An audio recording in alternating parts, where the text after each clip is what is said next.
Hello friends, welcome back to Competitive Winner. और आज के वीडियो में हम पढ़ेंगे मध्य प्रदेश की वन नीति के बारे में और मध्य प्रदेश में वनों से संबंधित कुछ अधिनियमों के बारे में। तो चलिए स्टार्ट करते हैं। मध्य प्रदेश में वन विभाग की स्थापना वर्ष 1860 में हुई थी। संभवतः मध्य प्रदेश भारत का ऐसा प्रथम राज्य है जहाँ ब्रिटिशकालीन वन नीति 1894 का क्रियान्वयन प्रारंभ किया गया। यानी कि संभवतः मध्य प्रदेश एक ऐसा कौन सा राज्य है, ऐसा प्रथम राज्य है जहां ब्रिटिशकालीन वन नीति 1894 का क्या किया गया था, क्रियान्वयन प्रारंभ हुआ। प्रदेश की प्रथम वन नीति वर्ष 1952 में लागू की गई। तत्पश्चात 4 अप्रैल 2005 को नई वन नीति घोषित की गई, जिसके प्रमुख उद्देश्य निम्नवत हैं। यानी प्रदेश की जो प्रथम वन नीति थी वो 1952 में लागू हुई और 4 अप्रैल 2005 को प्रदेश की नई वन नीति लागू की गई, जिसके उद्देश्य क्या है, निम्न है। देखिए, वनाश्रित परिवारों हेतु वन आधारित वैकल्पिक रोजगार की सतत उपलब्धता के अवसर सृजित करना। यानी कि वनों पर जो आश्रित परिवार हैं उनके लिए वन आधारित वैकल्पिक रोजगार और सतत उपलब्धता व अवसर सृजित करना है। यानी कि वनों पर आश्रित जो परिवार हैं उनके लिए रोजगार के अवसर सृजित करना इसका उद्देश्य है। और सीमाओं के समस्त लंबित विवादों का निराकरण करते हुए वन क्षेत्रों का व्यवस्थापन करना तथा वन खंडों का सीमांकन पूर्ण करना। अब जो सीमाओं के समस्त लंबित विवाद हैं, यानी कि जो वनों की सीमाएं हैं उनके जो लंबित विवाद हैं उनका निराकरण करते हुए वन क्षेत्रों का व्यवस्थापन करना तथा वन खंडों का सीमांकन पूर्ण करना, ये सब क्या है, नई वन नीति 4 अप्रैल 2005 के उद्देश्य है। चलिए आगे देखते हैं। देखो, वर्तमान में व्यवस्थित अतिक्रमित क्षेत्रों का शीघ्रातिशीघ्र सीमांकन करना तथा भविष्य में अतिक्रमण को रोकने के लिए प्रभावी उपाय करना। ठीक है। और वन ग्रामों को राजस्व ग्रामों में परिवर्तित करने की कार्यवाही पूर्ण करना। वन सुरक्षा प्रणाली को सुदृढ़ बनाने के लिए संचार सुविधाओं का विस्तार करना। ये सब नई वन नीति के उद्देश्य हैं। एक और है संवेदनशील क्षेत्रों में विशेष सुरक्षा बलों की व्यवस्था सुदृढ़ करना। ठीक है, चलिए आगे देखते हैं। अब है मध्य प्रदेश में वन प्रबंधन। मध्य प्रदेश में वन प्रबंधन देखते हैं। राष्ट्रीय वन नीति का अनुसरण में जन भागीदारी को सुनिश्चित करने के लिए वन विभाग ने संयुक्त वन प्रबंधन की अवधारणा को स्वीकार किया। प्रदेश में वन सुरक्षा एवं वन विकास के समस्त कार्यों में जन भागीदारी को सुनिश्चित करने के लिए प्रदेश में 22 अक्टूबर 2001 को 22 अक्टूबर 2001 को संशोधित संकल्प पारित किया गया, जिसमें कितने प्रकार की 3 प्रकार की संयुक्त वन प्रबंधन समितियों का गठन का प्रावधान रखा गया, जो निम्नवत हैं। चलिए पहले ये देख लेते हैं समितियों के कार्यों का विवरण। तो समितियों के कार्यों का विवरण कैसे है। सबसे पहले है समितियों के प्रकार, समितियों का क्षेत्र और प्रबंधित क्षेत्र। तो ग्राम वन समिति का कितना क्षेत्र था, 9650 और इसका प्रबंधित क्षेत्र था 37,268 वर्ग किलोमीटर। उसके बाद है वन सुरक्षा समिति। तो वन सुरक्षा समिति का क्षेत्र था 4,747 और प्रबंधित क्षेत्र था 25,904 वर्ग किलोमीटर। इको विकास समिति, इको विकास समिति का क्षेत्र था 831 किलोमीटर और इसका प्रबंधित क्षेत्र था 3,702 वर्ग किलोमीटर।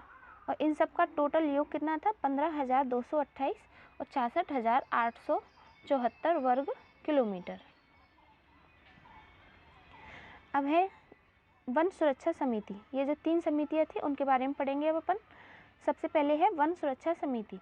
सघन वन क्षेत्रों में वन खंड सीमा से 5 किलोमीटर दूर तक विस्तृत ग्रामों में आने वाली समितियों को हम वन सुरक्षा समिति कहते हैं। यानी कि सघन वन क्षेत्र जहाँ पर है उस वन खंड में सीमा के 5 किलोमीटर दूर तक विस्तृत ग्रामों में आने वाली समितियों को हम क्या कहते हैं, वन सुरक्षा समिति कहा जाता है।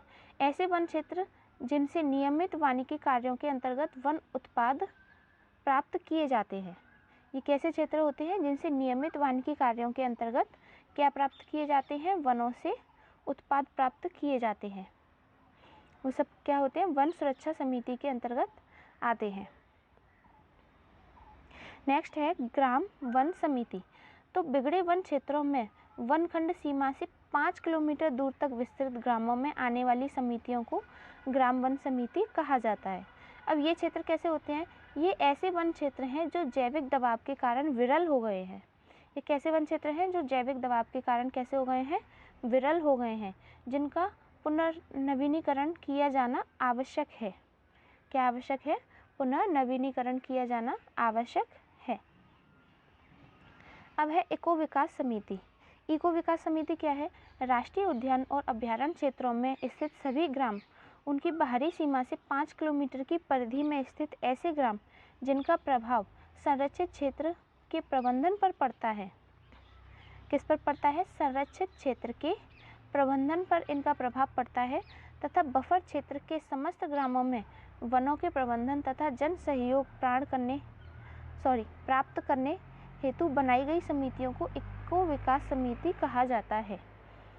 देखिए, राष्ट्रीय उद्यान एवं अभ्यारण्य क्षेत्रों में स्थित सभी ग्राम जिनकी बाहरी सीमा में 5 किलोमीटर परिधि, कितनी परिधि? 5 किलोमीटर बाहरी सीमा की परिधि में स्थित ऐसे ग्राम जिनका प्रभाव संरक्षित क्षेत्र के प्रबंधन पर पड़ता है, तथा बफर क्षेत्र के समस्त ग्रामों में वनों के प्रबंधन तथा जन सहयोग प्राप्त करने हेतु बनाई गई समितियों को इको विकास समिति कहा जाता है। ठीक है, आगे देखते हैं।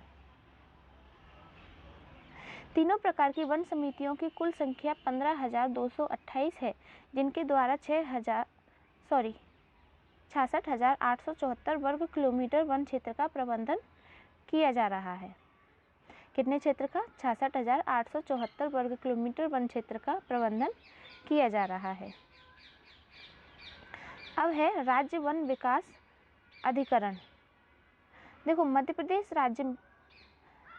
में राज्य वन विकास अधिकरण का गठन 19 अप्रैल 2010 को किया गया, जिसका उद्देश्य संयुक्त वन प्रबंधन समितियों के माध्यम से बिगड़े वन क्षेत्रों तथा रिक्त वन क्षेत्रों में वृक्षारोपण को अधिक सुदृढ़ एवं विकसित करना है। देखिए, मध्य प्रदेश में जो राज्य अधिकरण है वो कब गठित किया गया था? 19 अप्रैल 2010 को किया गया, जिसका उद्देश्य क्या था? तो जो संयुक्त वन प्रबंधन समितियों के माध्यम से, किसके माध्यम से? संयुक्त वन समितियों के माध्यम से क्या बिगड़े हुए वन क्षेत्रों में, रिक्त वन क्षेत्रों में वृक्षारोपण को अधिक सुदृढ़ और विकसित करना। यानी कि जो बिगड़े वन क्षेत्र हैं और जो रिक्त वन क्षेत्र हैं उनमें वृक्षारोपण को करना, ये क्या था? राज्य वन विकास अभिकरण का उद्देश्य था। अब है अधीनस्थ क्षेत्रीय कार्यालय। तो अधीनस्थ क्षेत्रीय कार्यालय में क्या आता है?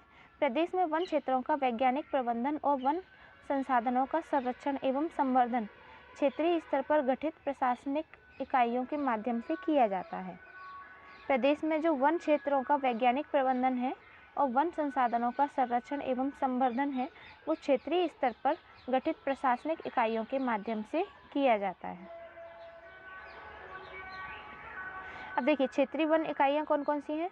तो सबसे पहले है वृत्त, इसमें इनकी संख्या है 16 और वनखंड है 63, उप वन मंडल है 135 और परिक्षेत्र हैं 473 और उप वन परिक्षेत्र हैं 1871 और परिसर हैं अपने 8286। ठीक है, इसके बाद हम पढ़ेंगे वन संबंधी प्रमुख अधिनियम। तो वन संबंधी प्रमुख अधिनियम क्या है? तो सबसे पहले है भारतीय वन अधिनियम 1927। तो भारतीय वन अधिनियम 1927 के अंतर्गत क्या क्या आता है? तो वनों की उपज के अभिवहन एवं शुल्क से संबंधित यह अधिनियम राज्य में 1 नवंबर 1956 से लागू है। यह अधिनियम कब से? 1 नवंबर 1956 से राज्य में लागू है। इसके अतिरिक्त वन संरक्षण एवं प्रबंधन हेतु मध्य प्रदेश ग्राम वन अधिनियम, इसके अतिरिक्त क्या है? वन संरक्षण एवं प्रबंधन हेतु मध्य प्रदेश ग्राम वन अधिनियम 2015 तथा मध्य प्रदेश संरक्षित वन अधिनियम 4 जून 2015 को लागू किया गया था। ठीक है, चलिए नेक्स्ट देखते हैं वन्य संरक्षण अधिनियम 1972। यह अधिनियम देश की पारिस्थितिकी एवं पर्यावरण सुरक्षा सुनिश्चित करने तथा वन्य जीवों, पक्षियों, पादपों के संरक्षण एवं आनुषंगिक विषयों का उपबंध करने के उद्देश्य से राष्ट्रीय स्तर पर 9 सितंबर 1972 को लागू किया गया था, जिसे मध्य प्रदेश में 15 नवंबर 1974 को लागू किया गया। अब है मध्य प्रदेश कास्ट चरान विनिमय अधिनियम 1984। यह अधिनियम वनों एवं पर्यावरण की सुरक्षा तथा संरक्षण के लिए आरा मिलों की स्थापना किसकी वनों एवं पर्यावरण की सुरक्षा एवं संरक्षण के लिए आरा मिलों की स्थापना और प्रवर्तन संक्रिय तथा काष्ठ चरान के व्यापार को लोकहित में विनियमित करने के उद्देश्य से 15 दिसंबर 1983 को लागू किया गया था। इसके बाद है वन संरक्षण अधिनियम 1980। यह अधिनियम वनों के संरक्षण तथा उनसे जुड़े कुछ विवादों के लिए अथवा उसके सहायक या आनुषंगिक विषयों के लिए उपबंध करने हेतु 25 अक्टूबर 1980 को लागू किया गया था। यह कब लागू किया गया था? 25 अक्टूबर 1980 को। किस लिए?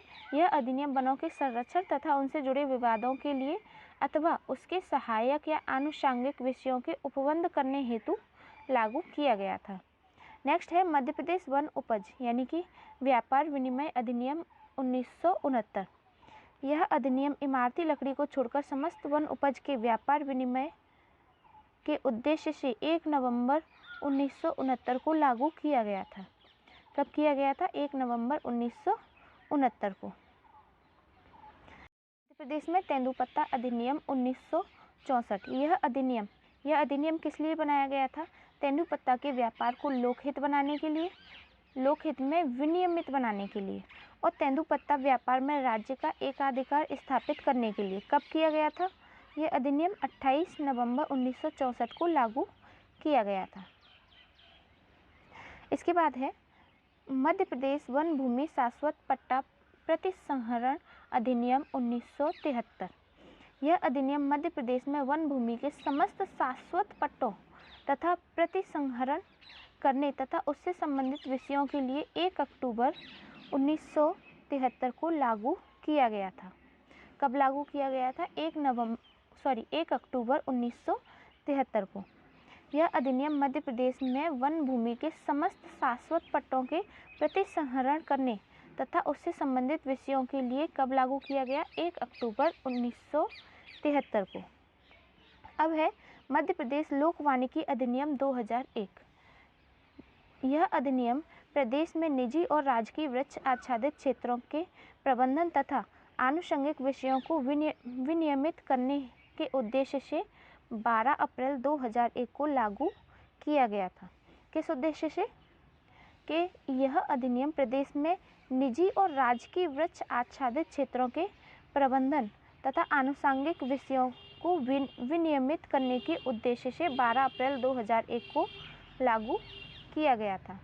इसके बाद है जैव विविधता अधिनियम 2002। तो यह अधिनियम जैविक संसाधनों के अनुसंधान एवं जैव सर्वेक्षण को सहज एवं सुलभ बनाने के उद्देश्य से 21 नवंबर 2014 को लागू किया गया था। जैव विविधता अधिनियम 2002 कब लागू किया गया था? 21 नवंबर 2014 को।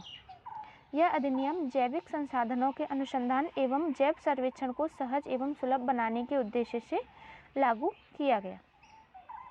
सो फ्रेंड्स, आज का हमारा ये वीडियो यहीं समाप्त होता है। अगर आपको हमारा वीडियो पसंद आया हो तो प्लीज़ चैनल को लाइक, शेयर और सब्सक्राइब ज़रूर करें।